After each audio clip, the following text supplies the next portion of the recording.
এই শোনো, তুমি এখানে স্কুলে যাওনি? একটা ঝামেলা হয়ে গিয়েছে, নানু ভাই সব জেনে গিয়েছে। তাহলে তো বড় একটা ঝামেলা হয়ে গেল। এই তুমি কি স্কুল ভাঙ করে আসছো? বাট তুমি এখানে কেন? বাসায় যাওনি? তোমার কি মাথা খারাপ? বাসায় গেলে নানু ভাই বকা দিবে না? তাহলে চলো আমরা দুইজন মিলে একটু ঘুরি। একদম না, ব্যাড আইডিয়া।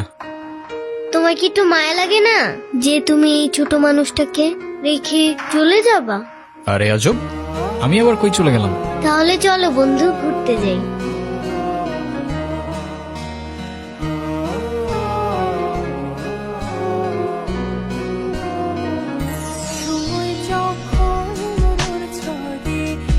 কি হলো? আমি বাসায় যাব না। এই বোকা, এখন তুমি যদি বাসায় না যাও তোমার নানু ভাই টেনশন করবে না? বাসায় গেলে আমার আর রক্ষা নাই। তো এখন কি করবা? তুমি আমাকে বাসায় নিয়ে যাবা? নানু ভাই কারোর সামনে আমাকে বকা দেয় না। চলো না প্লিজ, আসো।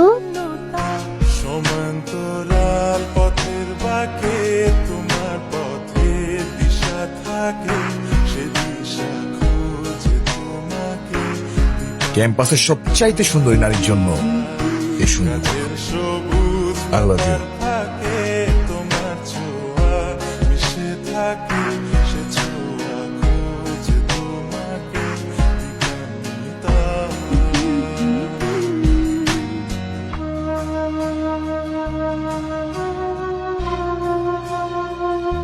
দেখো, আমি অনেক কষ্ট করে বাবাকে ম্যানেজ করছি। তুমি যেভাবেই হোক বাবার সাথে ইমিডিয়েটলি দেখা করো। আচ্ছা ঠিক আছে, কবে যাইতে হবে সেটা বলো।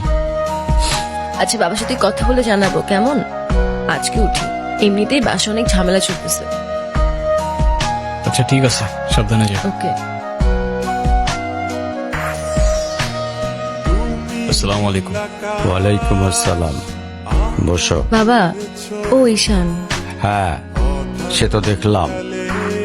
তোমাদের মতো ছেলেরা কেন আমাদের মতো বিজনেসম্যানের মেয়েকে টার্গেট করে, কিসের লোভে, সেটা আমার খুব ভালো করে জানা আছে। বাবা কি বলছো এসব? তুমি চুপ করো, আমি কথা বলছি। তোমার ফ্যামিলিতে আর কে কে আছেন? বাবা মা দুজনেই আছেন, কিন্তু ফ্যামিলি বলতে আমি একা। তার মানে তারা আমার সাথে থাকে না, সেপারেটেড। ক্যারেক্টারের প্রবলেমটা কার ভেতরে ছিল, তোমার বাবার না মার? আরে সমস্যা তো আপনার ক্যারেক্টারে। You don't even know the basic manners. কিভাবে কারোর সাথে কথা বলতে হয় সেই ভদ্রতাটাও শেখেন নাই আপনি। আমাকে আসছে আমার বাবা মা নিয়ে কথা বলতে। আর হোয়াট ইউ মিন ভাই, তোমার মতো ছেলে? হ্যাঁ, কি টার্গেট করছি আমি? আপনার টাকা? অবভিয়াসলি। আপনার হয়তো আমার ব্যাকগ্রাউন্ড সম্পর্কে ধারণা নেই স্যার। আপনাদের মতো সো কল্ড বিজনেসম্যান আমার বাবার অফিসের লাইন দিয়ে দাঁড়িয়ে থাকে। আমি এখানে আসছি শুধুমাত্র ওকে ভালোবাসি বলে, সেকেন্ড কোনো উদ্দেশ্য আমার নাই। তুমি তো একটা বেয়াদব। আর তুমি কি করে ভাবলে যে তোমার মতো একটা স্কাউন্ডারের হাতে আমার মেয়েকে তুলে দেব? আপনার মেয়েরে কে বলছে আমার হাতে তুলে দিতে? আমি বলছি। বাসায় ডেকে আনছেন অপমান করতে। আপনার বাবা মাই তো আপনাকে ভদ্রতাটা শেখাইতে পারেন। এই মুহূর্তে আমার বাড়ি থেকে বেরিয়ে যাও। Get out! আপনি যদি মনে করেন আপনি চিৎকার করে আমাকে দমায় রাখতে পারবেন, then I can make more noise. ঈশান,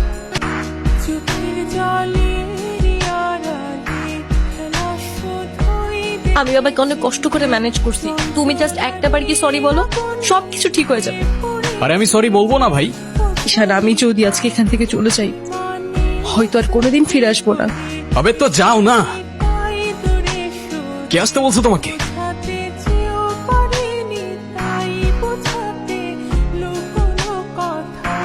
ইট পাথরের শহরে গাড়ি বাড়ি